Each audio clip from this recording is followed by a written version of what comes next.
Programa Visão Espírita. Apoio. Livraria Espírita Aguilon Ribeiro.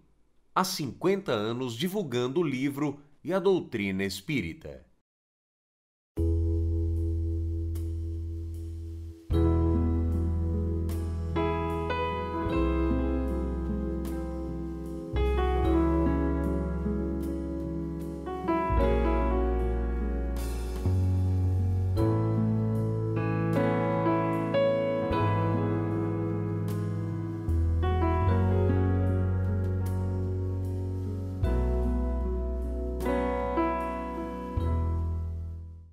O programa Visão Espírita pede licença para entrar no seu lar, levar-lhe uma mensagem de fé, de otimismo e de esperança. O programa Visão Espírita recebe hoje o companheiro André Bordini para tratar de um assunto sempre atual, sempre presente, de ontem, de hoje, de amanhã, que são as questões ligadas à felicidade e à infelicidade. Seja bem-vindo, André. Muito obrigado. André, felicidade. Como entender, como compreender ou como definir? Muito bem, nós já gravamos um programa sobre isso e estamos continuando a falar sobre a felicidade. Felicidade é um tema muito importante no campo da filosofia. A parte da filosofia que cuida de estudar o que seja a felicidade, né, e etc., é a ética. E o primeiro pensador no Ocidente a escrever sobre a ética foi Aristóteles. Escreveu uma ética muito importante, que é uma matriz de todas as obras acerca da ética até o mundo atual, chamada Ética a Nicômaco. Nicômaco era o filho de Aristóteles. E foi realmente a única obra que ele dedicou a alguém e dedicou ao filho.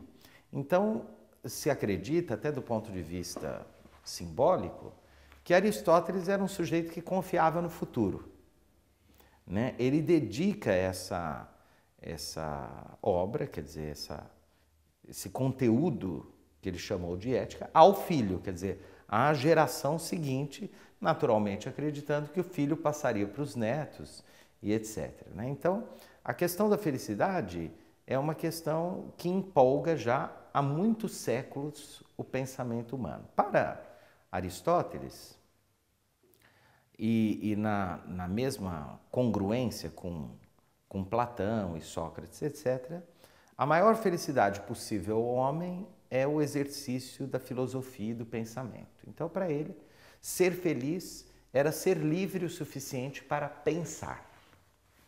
Então, quem pensa, quem raciocina, quem reflete, né, quem usa a razão na sua vida, né, nas suas relações, é um homem feliz. Dizia ainda que ético é tudo aquilo que torna o mundo em que a gente vive mais feliz. E que antiético é tudo aquilo que obstaculiza ou que impede a felicidade numa vida coletiva. Então a gente, quando pensa em Aristóteles, tem que pensar num filósofo que só concebia a existência humana na dimensão da polis, que é a cidade, ou da vida em comum, né? Daquilo que os pensadores da existência contemporâneos chamam de ser com o outro, ser com as coisas, ser no mundo, né? numa dimensão, digamos, horizontal, né? Ser com aquilo que está aí. Praticamente contemporaneamente a Aristóteles, mas em seguida, e que fez muitos discípulos, houve um pensador chamado Epicuro, que foi o mestre do chamado hedonismo. Para os hedonistas, a felicidade é aquilo que a gente encontra nos prazeres. Então, o que é um ser hedonista? É aquele que o tempo todo ele está, de alguma forma, procurando ter prazer em relação às coisas. Essa filosofia do hedonismo, ela acabou se constituindo quase como uma ofensa, né? Quando você diz que o sujeito é hedonista, A gente imagina um sujeito irresponsável, inconsequente, etc. Fulano é um hedonista, vive só para os prazeres, etc. Mas isso é uma concepção errônea, porque o Epicuro, por exemplo, considerava que realmente a felicidade é a busca do prazer. Porém, para Epicuro, não havia maior prazer no mundo do que o prazer de fazer o bem. Então é o prazer, mas não necessariamente o prazer da mesa, da comida, das relações sexuais, né? Da satisfação, né? Dos desejos mais físicos, mas o prazer também afetivo, o prazer de amar, de ser amado, o prazer da amizade, né? A amizade era o afeto mais valorizado na cultura grega, né? O amor de amigo era o amor considerado o mais sutil, o mais sublime, o mais, né, quintessenciado dos sentimentos, a amizade. Então, isso tudo era prazer. E a felicidade se encontrava, então, nessa busca do prazer. Pela mesma época, mas um pouco depois, alguns pensadores, capitaneados por Zenão de Cite, pelo imperador Marco Aurélio, etc., criaram uma outra corrente filosófica chamada estoicismo. Quem eram os estoicos? Eram aqueles que diziam o seguinte, o raciocínio deles era muito interessante. Ora, se a felicidade é constituída na busca do prazer, toda vez que eu não tenho prazer ou que eu perco a possibilidade de prazer, eu fico triste. Então, o homem só vai ser feliz no equilíbrio. E para ele se equilibrar, ele não pode se frustrar.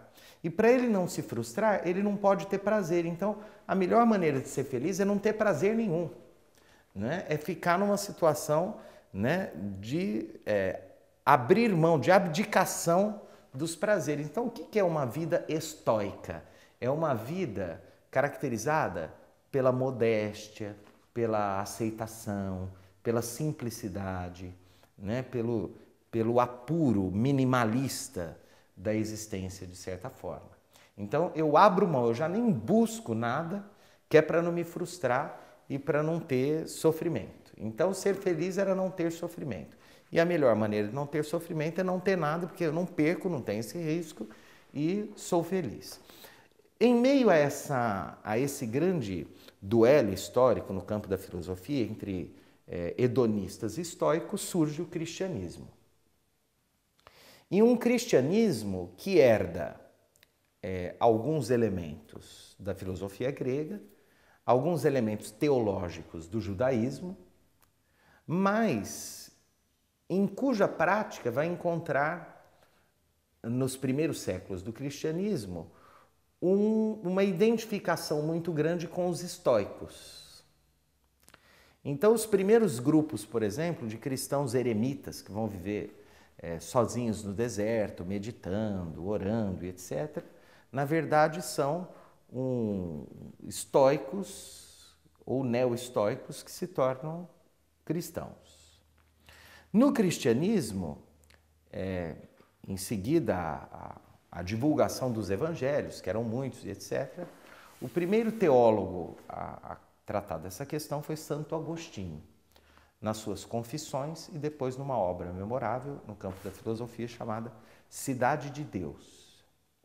Santo Agostinho é considerado no campo da filosofia um neoplatônico.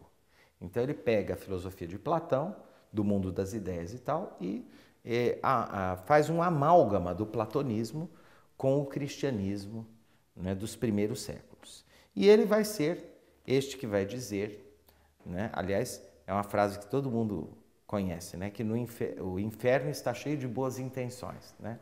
De boas intenções o inferno está cheio. Mas ele vai dizer, Santo Agostinho, que a felicidade plena, real, só se encontra para além da vida. E ele vai fazer uma descrição do que seria o mundo dos eleitos, no mundo espiritual, nisso que ele chamou a cidade de Deus. Né? Então, nós só vamos conseguir ser realmente felizes depois da vida, para além da morte. Isso foi um pensamento que dominou o Ocidente durante mais de 1000 anos. Então, o homem medieval, por exemplo, ele não tratava dessas questões de felicidade. Essa pergunta seria uma pergunta impossível no horizonte histórico de um homem medieval. Durante 1000 anos, o ser humano no Ocidente não pensava nisso, em felicidade, isso não era uma questão. Não era. A felicidade era uma esperança de vida no paraíso. Quando que ela volta a se tornar uma questão do ponto de vista filosófico e do ponto de vista prático? Principalmente com o Renascimento, né, o fim da Idade Média, as grandes obras do Renascimento no campo das artes, da filosofia, etc., e que vai ganhar um grande impulso, um grande estímulo a essa busca da felicidade no século XIX, que é o romantismo. Então, com o romantismo, a ascensão da burguesia, a construção pela primeira vez na história humana de uma vida privada, né? De uma singularização da experiência existencial humana, vai se falar de felicidade. E é nesse campo de efervescência histórica do romantismo que vai surgir a doutrina espírita. Então, a doutrina espírita é uma doutrina que nasce no coração do século XIX.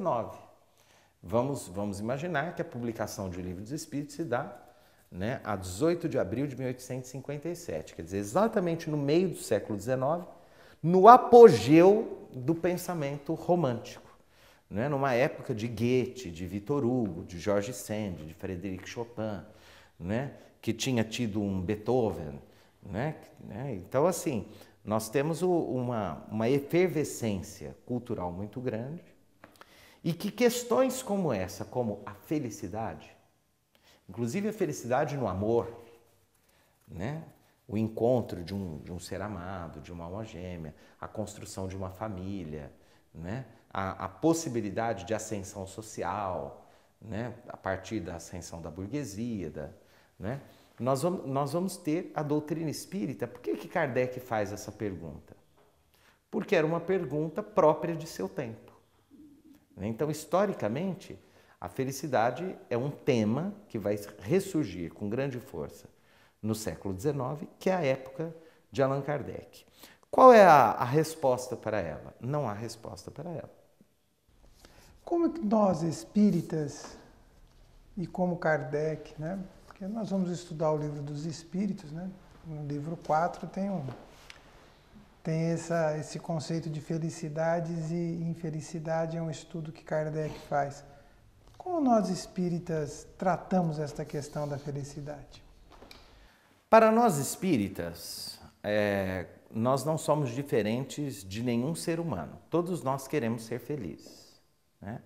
E naturalmente, nós também consideramos que a felicidade se encontra na satisfação natural de alguns sonhos, de algumas possibilidades, né? Então, evidentemente, quem não quer ter uma boa saúde? Todos nós queremos gozar de boa saúde, né? Não é porque eu sou espírita que eu quero sofrer, quero ter doenças, né? Quem não quer ter uma vida confortável, com bens de consumo que tornem a nossa vida melhor? Nós queremos. Então, nós queremos ter saúde, nós queremos ter uma vida confortável, nós queremos morar bem, nós queremos comer bem, nós queremos ter um bom plano de saúde, nós queremos ter dinheiro para comprar remédio, nós queremos todos viver um grande amor, queremos todos amar, ser amados, ter uma família que vive em paz, ter lazer, né? Ter uma história.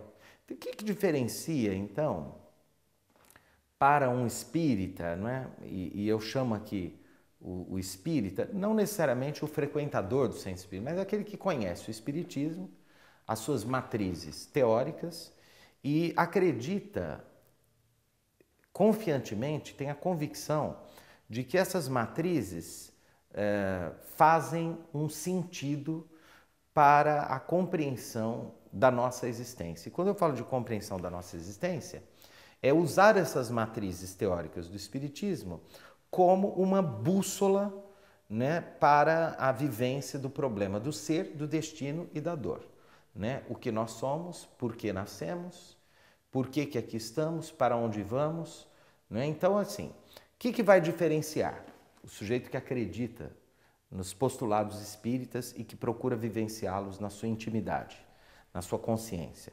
Vai mudar o olhar.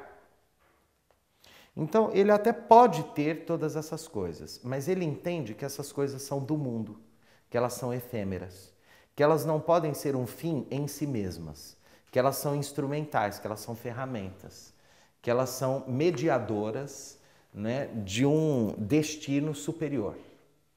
E quando, nos caminhos da vida, somos visitados pela dor, pela frustração, pelo sofrimento, etc., nós entendemos que isso são momentos passageiros de provas ou expiações que têm a finalidade de nos educar para um porvir realmente promissor, iluminado. Então, a maneira como nós conseguimos lidar com as aflições da vida é uma maneira que consegue um olhar diferenciado sobre isso. Nós nos sentimos compelidos a compartilhar parte da nossa felicidade com o outro. Então, o espírita realmente convicto, quando ele percebe que tem muito e compartilha pouco, em geral, ele tem um sentimento de culpa, porque ele é convidado a todo instante a compartilhar com um pouco do que ele tem em favor daqueles que nada têm, e etc. Então, a caridade é um conceito fundamental, central no espiritismo e que tem um apreço muito grande por Allan Kardec. Allan Kardec, inclusive, nas primeiras viagens de divulgação da doutrina espírita, que se deram nos primeiros 2 anos depois da publicação do Livro dos Espíritos, especialmente na região de Lyon, ele vai fazer palestras nos grupos espíritas que estão nascentes, que estão, né, na primícia da doutrina ali na França. E o tema que ele aborda nas primeiras viagens dele é a prática da caridade. Então era um tema que Allan Kardec tinha uma especial atenção em relação a isso. Então, na prática, a vida de um espírita é a mesma vida de um materialista, de um católico, de um protestante, não tem diferença. A nossa vida no mundo é a mesma. Nós temos corpo, temos necessidades, temos aflições. O que é que muda? Muda a maneira como nós compreendemos, né? A maneira como nós dobramos o nosso olhar sobre as experiências da vida. E isso faz uma total diferença.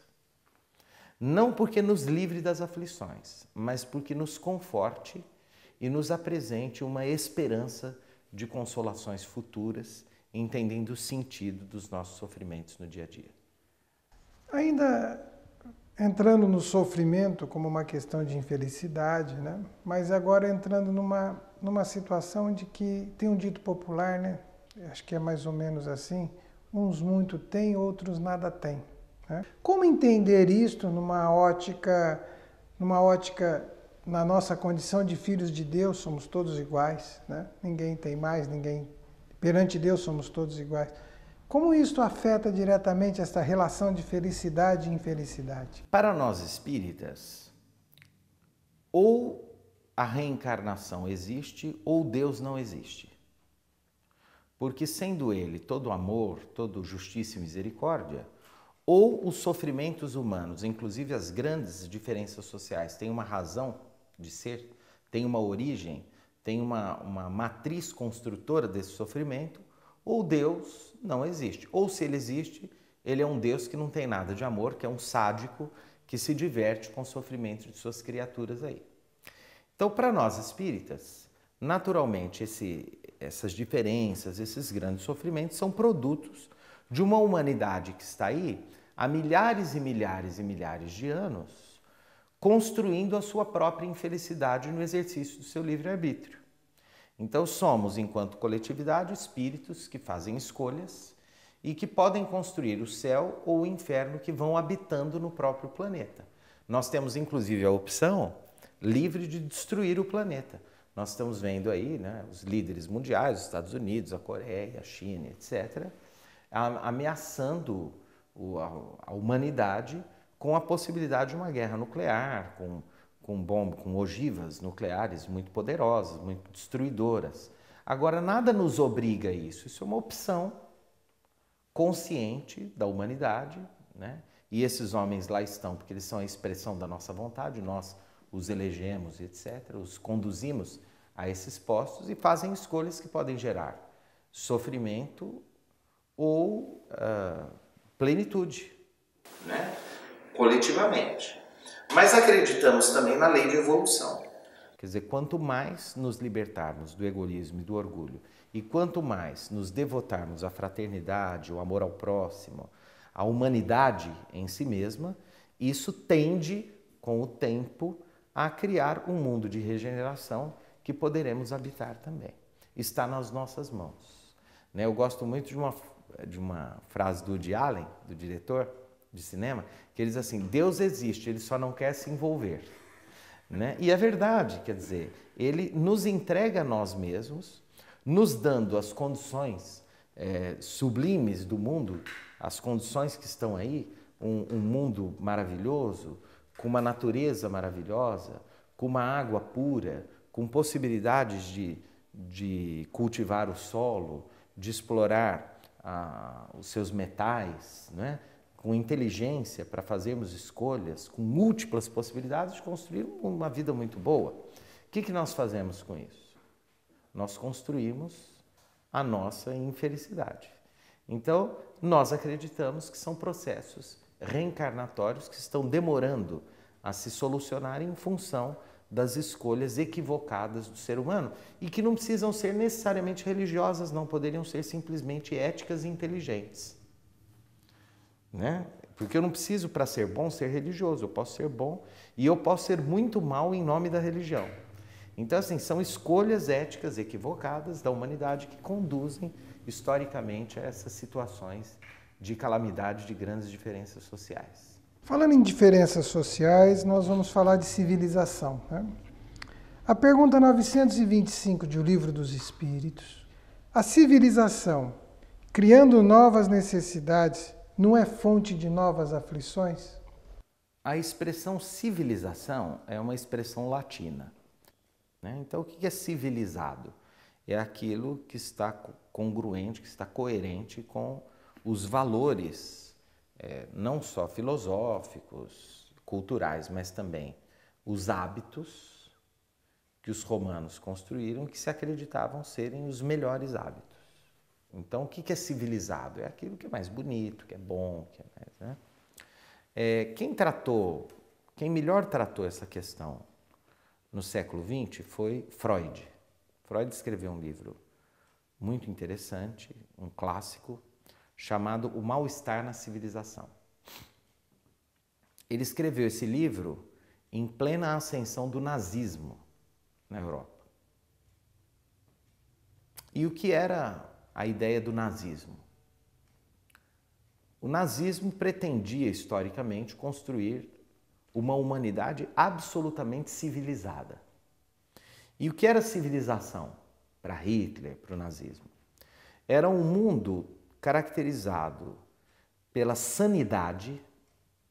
Então, assim, as primeiras vítimas dos nazistas não foram os judeus, foram os deficientes físicos e mentais. Os primeiros a serem eliminados nos campos de concentração foram os deficientes físicos e mentais.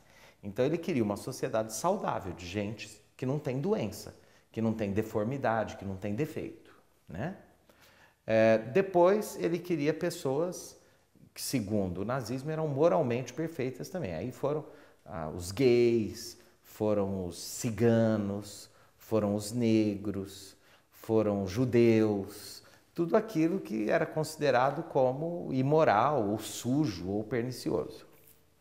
E Hitler tinha uma fixação fetichista por obras de arte do mundo clássico, da civilização greco-romana, era obcecado por maquetes, monumentos, projetos de urbanização, etc. Então, quais eram os 3 pilares do que o nazismo considerou uma civilização? Eram a limpeza, a beleza e a organização. Então, eles queriam uma civilização que fosse limpa, bonita e organizada, absolutamente organizada. Só que isso cobra um preço do ser humano. Viver num mundo limpo, bonito e totalmente organizado é um mundo automaticamente muito recalcado e reprimido. porque eu não posso fazer o que eu quero, eu tenho que fazer aquilo que o mundo quer que eu faça.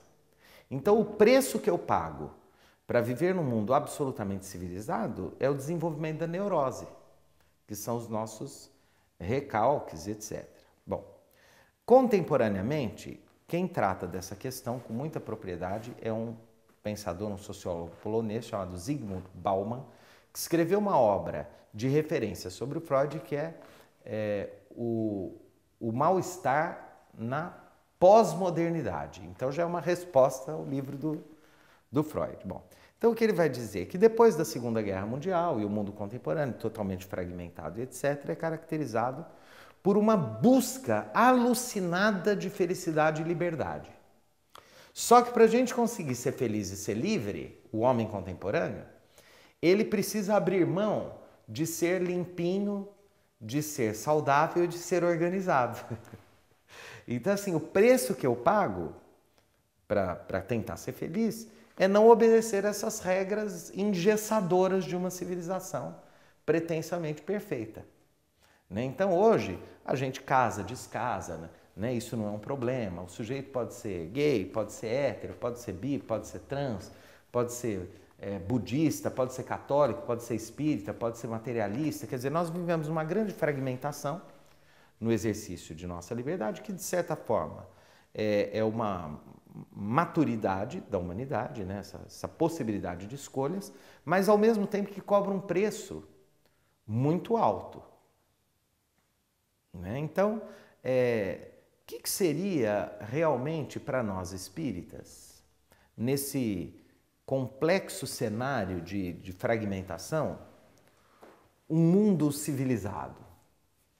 Seria um mundo em que a moral do Cristo, que para nós é um referencial ético e que se sintetiza na máxima: amai-vos uns aos outros, amai ao próximo como a si mesmo, né? Não façais ao outro o que não quereis que o outro vos faça, como uma norma absoluta de conduta. E sem julgamentos. O não julgueis tem uma importância muito grande para nós espíritas. Então, assim, o que seria uma sociedade espiritualmente civilizada?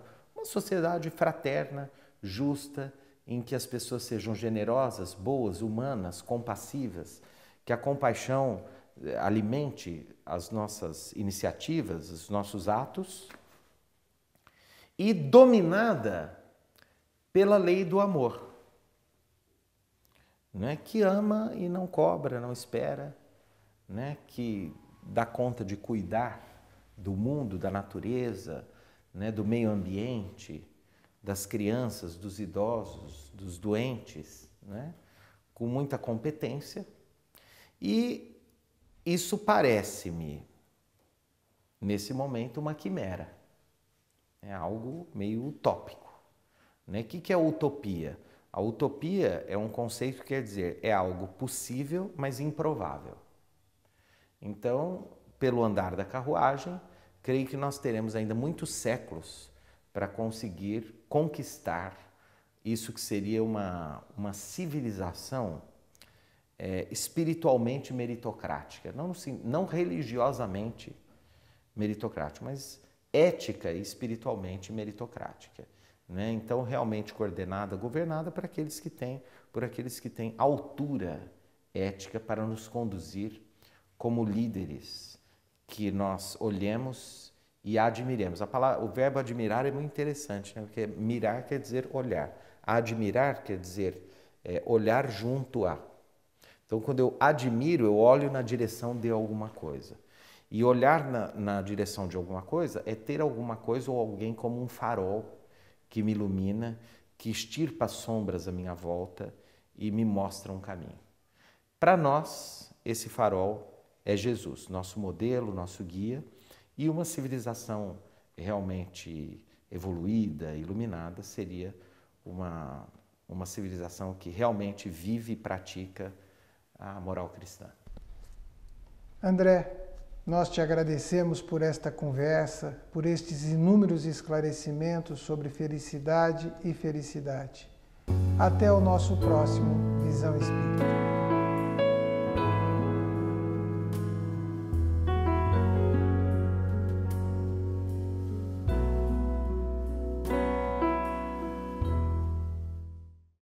Programa Visão Espírita. Apoio. Livraria Espírita Guilom Ribeiro. Há 50 anos divulgando o livro e a doutrina espírita.